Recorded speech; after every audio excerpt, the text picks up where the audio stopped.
Hey everyone, thank you for tuning in today. My name is Meera Vijayan and I handle online engagement for the Solutions Journalism Network. As many of you already know, the Solutions Journalism Network is based in New York. We are an organization that trains journalists and newsrooms to do solutions-focused journalism. We are live today with Ryan Lenora Brown, who's Africa correspondent for the Christian Science Monitor. So Ryan has reported from nearly 24 African countries. Her writing has been published in the Washington Post, the New York Times Magazine, Newsweek, Foreign Policy, and a whole load of other outlets. Today, we're going to be talking to Ryan about what makes a good story pitch and what editors look for in pitches. So whether you're starting out in your writing career or you're experienced, we hope you can walk away with some great tips and insights about pitching. So Ryan, we're so glad to have you here with us today. I was wondering whether you could just tell us a little bit about your work at the Christian Science Monitor and your interest in solutions journalism. Sure. So I'm the Africa correspondent for the Monitor. I'm based in Johannesburg, South Africa, but I travel around the continent. And obviously, a single person cannot cover an entire continent in any meaningful way. And so for us, that's where the solutions journalism lens comes in. Rather than try to cover all the stories that are happening in all 54, 55 of the countries on this continent, I look in particular for unusual, innovative things that people are doing, societies are doing, countries are doing, that we can highlight and sort of bring into broader conversations about the news in Africa.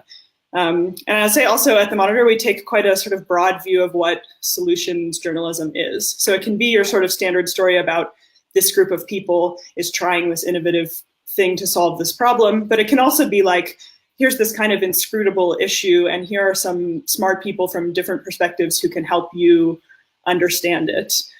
So the solution can also just be leading people to a sort of greater understanding of some issue in a place that might seem far away and distant and hard to understand. Right.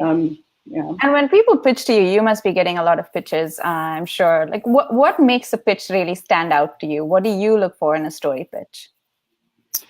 Well, a big thing is that we are looking for why is this going to be relevant to an international audience.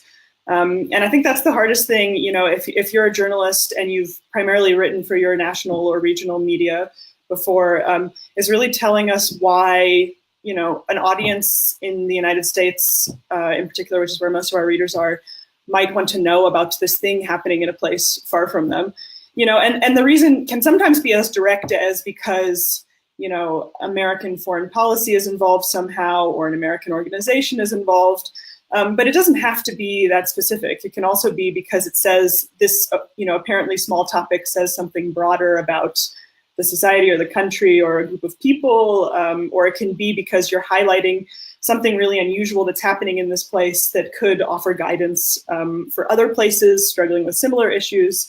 So there's a number of ways that you can demonstrate, that your story might be relevant to people outside. But that's a really big one, to be able to say why, people should notice or pay attention.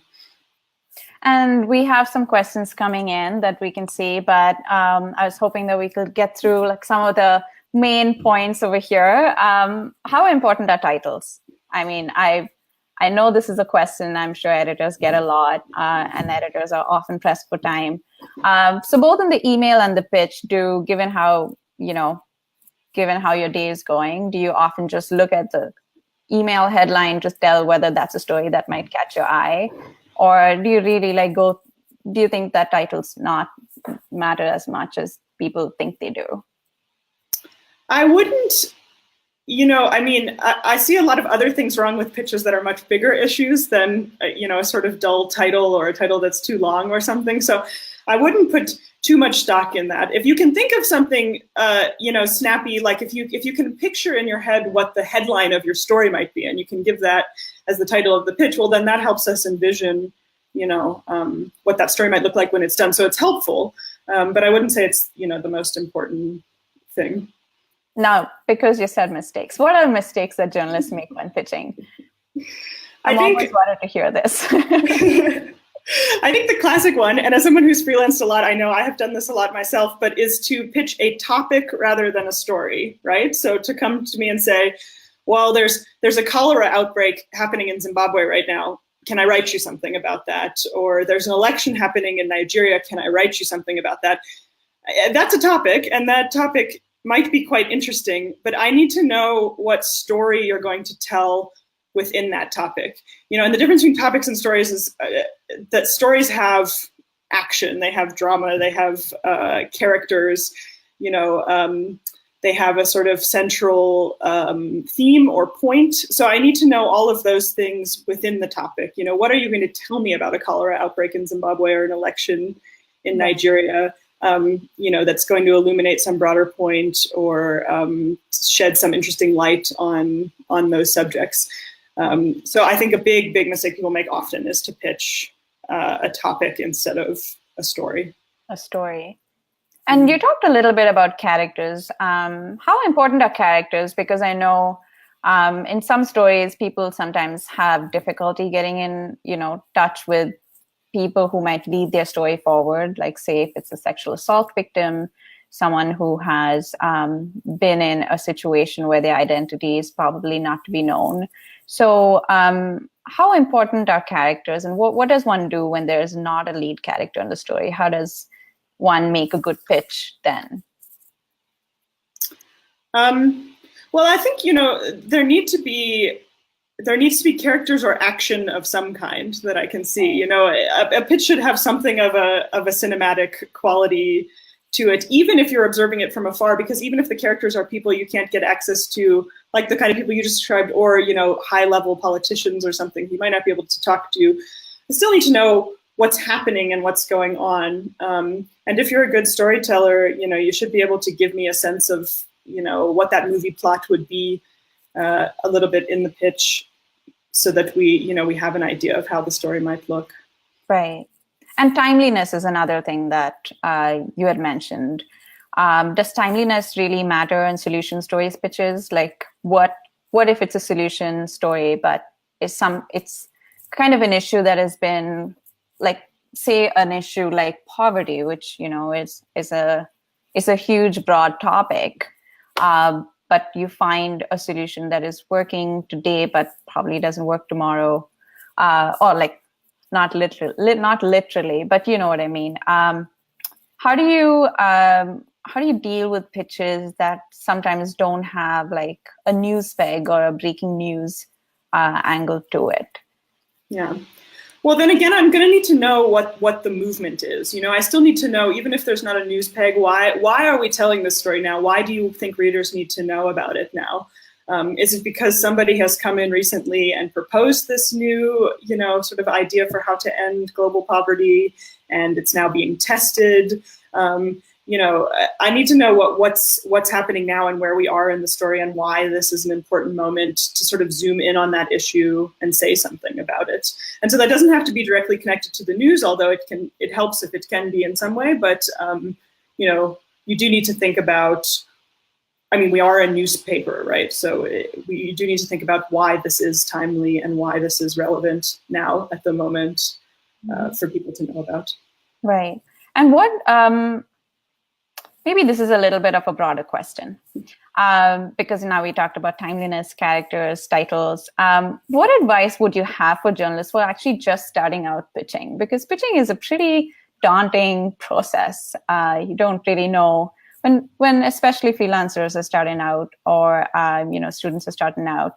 There's always a question of, when is something too much? When is a story just like, how is it that I hook an editor's attention but don't give away too much of the story or don't bore the editor? What's the selling point there? What advice do you have for journalists who are just starting out? Yeah. Well, so I always try to give people quite a simple format for pitches, which is also what I used to use when I was pitching a lot myself, which is to start out by just telling a bit of the story, even just a few sentences about what's happening that kind of illuminate either the scene or the characters and give me a sense that, that you're a storyteller, that you can write it. And then second, to tell me, why is this story important? That goes back to the point of, why should an international audience care? Why is this timely and relevant now?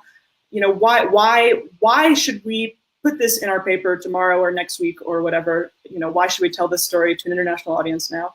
And then the third thing is, why are you a good person to tell this story? I really, if I don't know you, I need to know somewhere in the pitch just a little bit about who you are. Who have you written for in the past? Can you send me some links to stories you've done on similar topics that give me a sense of how you write and what you like to cover? So I think those three elements make a really nice pitch, and it's pitching is an art. It's not a science, but I think it's helpful to have a bit of a format when you're just getting started. And then I would say, ask other journalists to send you their successful pitches, so you can really break it down and see what they've done. There are websites that publish successful pitches. There's one called theopennotebook.com, and they just have a whole database of successful pitches that you can look at. And I find that's really, really helpful to see, what has worked for other people. And then another thing is just not to be discouraged. There are all kinds of reasons a pitch can get rejected that have nothing to do with you or the quality of your journalism or the quality of your story. Maybe we just don't have space for that story. Maybe we don't have the freelance budget. Maybe we published something similar recently. There's a lot of rejection and there's a lot of radio silence from editors in pitching, and don't be discouraged. And also don't be afraid to follow up with editors, kindly and politely, but to say, can you just tell me a little bit about why this pitch won't work for your outlet if you get a rejection? And, they won't always come back to you, but it can be a really helpful way, to see what you might try to do differently in the future. That is very good advice. So I know we have just a little bit of time left, but we have a few questions that people are asking. Okay. We have one question from Melissa from the Facebook group, and she asks, in a solution story pitch, how much space should be devoted to explaining the problem relative to the space dedicated to describing the solution? Yeah, I suppose, that one's going to vary depending on how familiar you think your audience is with the problem. If it's a problem that doesn't need much introduction, then maybe you only need a sentence or two. If it's an issue specific to a certain society or place that you think editors in the United States might not be totally familiar with, then you're probably going to want to take a little more time to break down why is this a really important issue before you get into what the solution is. Right. And we have we have a few other questions. Samantha asks, what is the ideal pitch length? 5 sentences, 3 paragraphs? How much detail do you want? Well, for the Monitor, we're generally publishing stories under 1,500 words. Mm-hmm. So I don't want to see anything close to that length because that's the full length of the story, right? You should be able to get a whole pitch in 300 to 500 words, hopefully, and 500 would really be pushing it. I want to see that you can tell me in a pretty snappy and quick way, get to the point, because that's actually what you're going to have to do in a news story. Right. So I would keep it to maybe 3 short paragraphs. Right. And you also mentioned a little earlier when in your introduction, you had mentioned that the Monitor looks at how the Monitor looks at solutions journalism. So there's a comment here which says, how clear does it need to be that the solution is working? At SJN, as you know, we always encourage journalists to discuss the limitations just as they would in watchdog journalism, in a watchdog journalism story. But, as an editor for the Monitor, I'd like to get your idea of, do you often go for solution stories that show a solution is working, but what's your perspective on that? I think, we feel, I think similarly to how you feel, is that this journalism, even if it's focused on solutions, should be rigorous and it should be critical and it should take in all perspectives and not just be fluff pieces for NGOs or governments or something to kind of highlight their projects. And I think also, I think a solutions lens is often a nice lens to take when the problem is quite overwhelming and the solution is quite small, because even just to give people a sense that there are people working, in this context of a war or disease or poverty or something, to try and do something even if you then say, well, the tide is sort of against them, is a way that I think really pulls people into stories and gives them a stake in the outcome. And about the follow-up process, do you want reporters to follow up if they haven't heard back from you? Or, how much is too much for follow-up? I know this is a question you probably get a lot. And I think it, yeah, I mean, I think it probably varies person to person. Honestly, I think for me, emails get lost all the time in the inbox, right? So I wouldn't really mind if somebody follows up after a few days or a week or something. I think it's like a good rule of thumb to think about how timely the story is. If the story is timely, then you might want to follow up more quickly in a day or two or something if it's going to have an expiration date. Right. If it doesn't, maybe give the person a little bit more time, a week or something. But I don't think a polite follow-up is at all annoying or too much, or even a couple of them. Right. Well, that's all we have time for today. Ryan, I feel like I learned a lot. Thanks so much for all your insights. And to our group members who are joining, thank you so much for all your questions. If you want to pitch Ryan, I will be sharing information on our Facebook group soon after we finish the live. So if you want to also learn about pitching, go to our Learning Lab, go to our website, solutionsjournalism.org, sign up on our hub. You will have access to a list of publications that are accepting solution story pitches. And have a great day, everyone. Thanks so much for tuning in. Thank you.